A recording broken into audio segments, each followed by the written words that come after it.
বাৰু মই খবৰটো আমাৰ বাসুগাঁও থানাৰ পৰা পোৱাৰ পিছত মই আহিলোঁ বাৰু তাৎক্ষণিকভাৱে ইয়াতে আহি দেখিলোঁ বাৰু ইয়াতে এইটো শিশুটো মানে নদীটো পাৰ হ'ব বিচাৰিছিলে, তেতিয়া দ আছিলে তো সেইকাৰণে বস্তু অঘটনটো হ'ল বাৰু।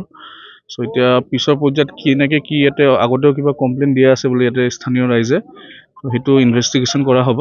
কি আছে মই তেওঁলোকক আমাৰ মাননীয় ৰেচপেক্টেড ডিচি ছাৰৰ তাতো মই কৈছোঁ যে মই তেওঁলোকক আমি আলোচনা কৰিম বস্তুটো কি হৈছে কি হোৱা নাই। চ' এট প্ৰেজেণ্ট এইখিনিয়ে, বৰ্তমান আমি পষ্টমৰ্টেমলৈ লৈ যাম।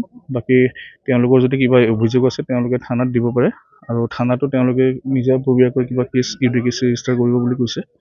চ' বৰ্তমান এইখিনিয়ে ক'ব পাৰিম আৰু ফাৰ্ডাৰ ইনভেষ্টিগেশ্যন ওলাব। বাকী যিটো দেখা গৈছে মানে যিবিলাক গাঁত বনাইছে পানী থকাৰ কাৰণে সেইবিলাক মানে গম পোৱা নাপায়, এই ক্ষেত্ৰত সাৱধানতা অৱলম্বন কৰিব লাগিছিল বুলি ভাবে। সেইটো কাম চলি থকা অৱস্থাত কোম্পানী মানে ইয়াতে আমাৰ স্পেচিয়েল এটা মানে নতুনকৈ প্ৰজেক্ট এটা হ'ব। চ' তাৰে ক্ষেত্ৰত ইয়াতে আৰ্ট ফিলিঙৰ কাম চলি আছে, কিন্তু এতিয়া কোনে কৰিছে কি কৰিছে এইটো ময়ো অৱগত নহয়, কাৰণ এইটো নদীটো তেওঁ DFO মানে আমাৰ ফৰেষ্টৰ আণ্ডাৰত পৰে বা গোটেইখিনি তেওঁলোকে চাই, যদি কিবা পাৰ্মিশ্যনো আছে বা কিবা আছে তেওঁলোকে গোটেইখিনি সঠিকভাৱে ক'ব পাৰিব বস্তুটো। কি ক'ব, কেনেদৰে ঘটনাটা সংঘটিত হল? তার মানে আমরা শুনলাম এইভাবে মানুষ পড়ছে, তারপরে ধরেন মোটামুটি এসে নামলাম। অলরেডি কিন্তু এই জায়গাটার ভিতরে কোকলেনের ড্রাইভার বা ডাম্পার ড্রাইভার সবই আসছিল। ওরা থাকার পরে ওরা কিন্তু একটু মানুষ করে সহযোগিতা করে নাই। আমি নামলাম 1 নম্বরে, তারপর আমার জামাই নাম 2 নম্বরে। দেখা নাছিল নাকি? হ্যাঁ, তেওঁলোকে দেখা পোৱা নাছিল নাকি? না তাহলে দেখে পাইছে না পাইছে, কিন্তু তাহলে মানুষগুলো ইয়াতে উপস্থিত আসছিল আর কি। কিন্তু উপস্থিত থাকা অবস্থায় কিন্তু আমি দেখি না নামলো, আমি কিন্তু এরপরে আমার ডেড বডি তোলার লগে আমি গুছি গেলি। এরপর কোন উদ্ধার করছে মানে আমার জামাই আছে ফুলবার। আজি ৰাতিপুৱা অনুমান 10টামান বজাত মানে আমাৰ এই উলুবাৰী গাঁৱৰ সমীপত কানিপুৰ নদীত ESPL কোম্পানীৰ খনন কাৰ্য চলি আছিলে, আৰু এই খনন কাৰ্য চলি থকা সময়ত আমাৰ গাঁৱৰ মকবুল হুছেইন 8 বছৰীয়া নামৰ এটা ল'ৰাই ইয়াত কিবা কাৰণত আহিছিলে আমি নাজানো, আহি পেলাই ইয়াত যিটো খনন কাৰ্য কৰিছে সিহঁতে 20 ফুট গভীৰলৈকে খনন কৰিছে।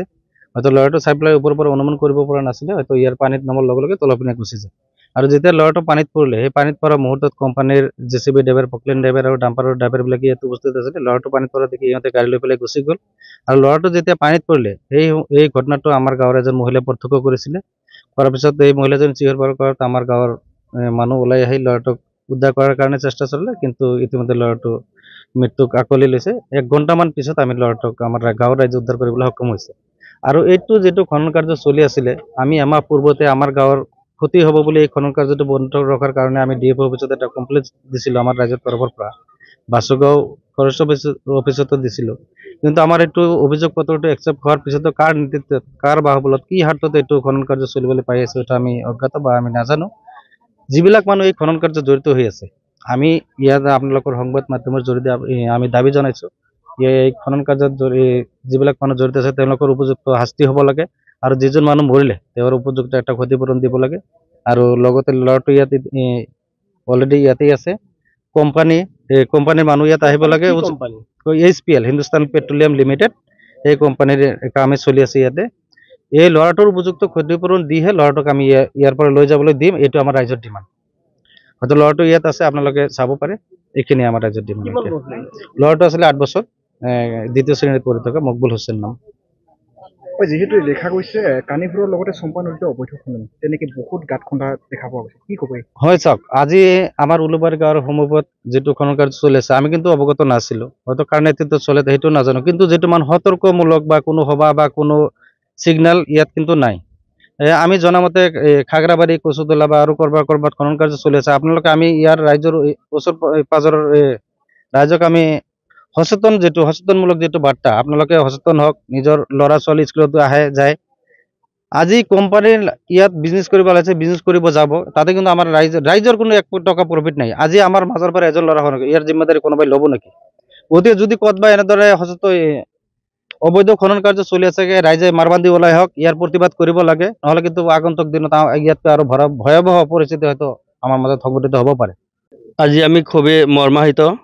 আমি আজি যি স্থানত আছোঁ, ইয়াত কিছু সময় পূৰ্বে এজন সৰু দেৱশিশুৰ কৰুণ মৃত্যু ঘটিছে, আৰু এই মৃত্যুটো ঘটিছে কিছুমান মানুহৰ গাফিলতি আৰু কিছুমান মানুহৰ খেয়াল খুচি মতে বা নিজৰ টকা বা নিজৰ ক্ষমতাৰ বলত কিছুমান অপকৰ্মৰ ফলত।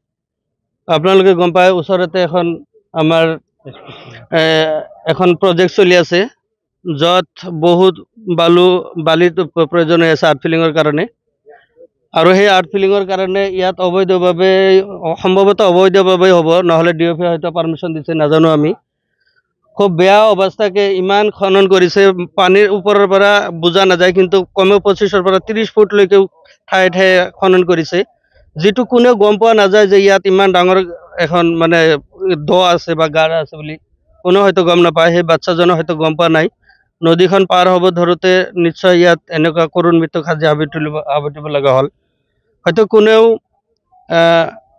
কোনেও নাজানে বা কোনেও হয়তো গমো নাপাব যে ইমান বেয়া এটা পৰিস্থিতি ইয়াত আছে ইয়াত কোনো ধৰণৰ ইণ্ডিকেটৰ নাই কোনো ধৰণৰ আমাৰ ইমান যে ডেঞ্জাৰ এখন জায়গা কোনো ধৰণৰ এখন ৰেড ফিটা পৰ্যন্ত নাই বা কোনো তেনেকুৱা বেগেট একো নাই তাৰ মানে এইটো গোটেইখিনি হ'ব পাৰিছে কিছুমান মানুহৰ মৈমতালি বা কিছুমান মানুহৰ যেটো নেকি আমাৰ পাৱাৰ বা ক্ষমতাৰ বলত এইবিলাক হৈছে বা এই ঘটনালৈ কিছুদিন আগৰ পৰাই বহুত প্ৰতিবাদ চলি আছিল কমপ্লেইন দিয়া হৈছে কিন্তু প্ৰশাসনৰ ফালৰ পৰা বা কোনো ইয়াৰ পৰা এইটো বন্ধ কৰা নাই আৰু এইবিলাক চলি আছে যাৰ ফলত সেই প্ৰতিবাদ চলি থকাৰ পাছতো আজি এনেকুৱা ধৰণৰ এটা ঘটনা হ'ব পাৰিলে খালি এইখিনিয়ে নহয় এনেকুৱা ঘটনা আৰু বহুত ঠাই আমি চাই আছো জেচিবি দিয়ে যেটো খনন বৈধ অবৈধ কি কৰিছে কোনে পাৰ্মিশ্যন দিছে গম নাপাওঁ কিন্তু খুব বেয়াভাৱে যে খান্দি আছে আৰু এই মৰণ ফান্দ যে খালি এইটোৱে নহয় এনেকুৱা বহু মৰণ ফান্দ ঠায়ে হৈ আছে আমি দেখা পাইছো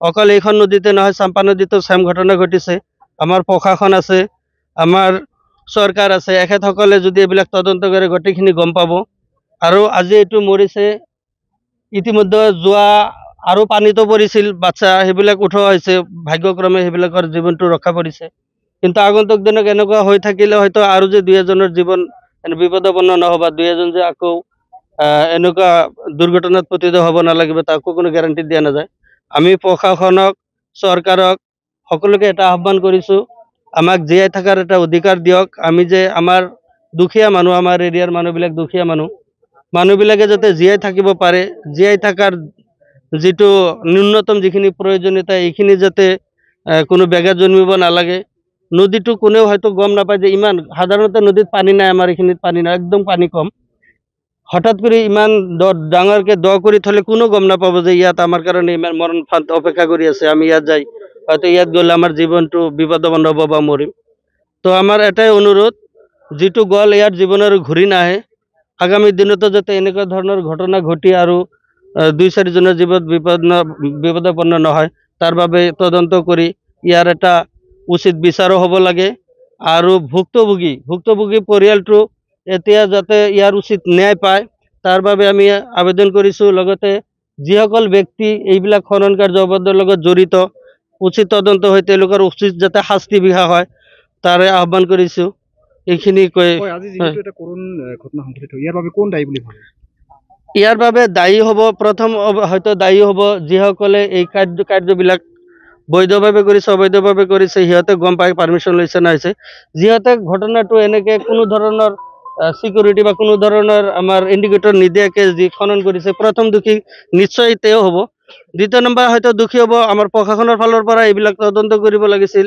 অলৰেডি আমাৰ বহুত কমপ্লেইন গৈছিল তেওঁলোকে অলপ যদি থাকিল হয় যে এইবোৰ কেনেকে হ'ব পাৰি আছে বা এইবিলাক যদিও হৈছে এটা বাউণ্ডাৰীৰ মাজত হওক যাতে কোনো বাচ্চা আহি যাতে ইয়াতে দুৰ্ঘটনাত পতিত নহয় এইটোৰ এটা যদি কৰিল হয় তেনেহলে নিশ্চয় হয়তো আজিৰ এই ঘটনাটো হয়তো নঘটিল হয় বুলি আমি ভাবো